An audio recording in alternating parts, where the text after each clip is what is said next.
আসসালামু আলাইকুম গাইস। তো আজকে হচ্ছে একটা অবিশ্বাস্য একটা বিষয়। তো আপনারা দেখতে পাচ্ছেন কবুতর আর হচ্ছে ঘুঘু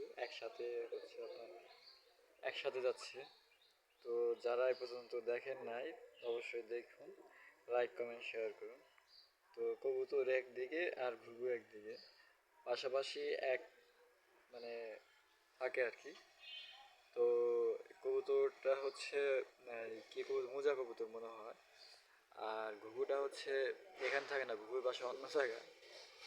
আর এই হচ্ছে আজকে ভিডিও ব্লগ, কিন্তু আজকে কোনো বড় ধরনের কোনো ভিডিও ছাড়া হয় নাই।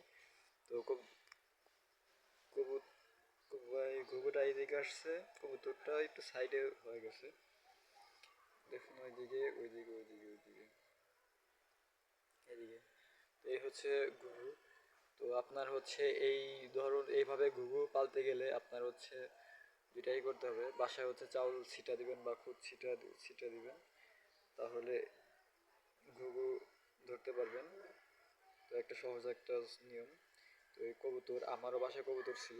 আর কবুতর একটা অসুস্থ হয়েছিল আর একটা ভালো ছিল, সুস্থ ছিল। সাধারণত কবুতরকে খাওয়ানো হয় হচ্ছে আপনার হলো ভুট্টা, গম, এগুলো নারিশ খাবার, এগুলো, তাছাড়া আর কিছু না। তো গাইস, যারা যারা ভিডিও দেখছেন অবশ্যই লাইক কমেন্ট শেয়ার করবেন, আর অবশ্যই সাবস্ক্রাইব করতে ভুলবেন না। এই হচ্ছে আজকে কবুতর নিয়ে আমাদের ইউটিউব চ্যানেলের অন্যরকম একটা নিউজ। ভালো থাকবেন, সুস্থ থাকবেন।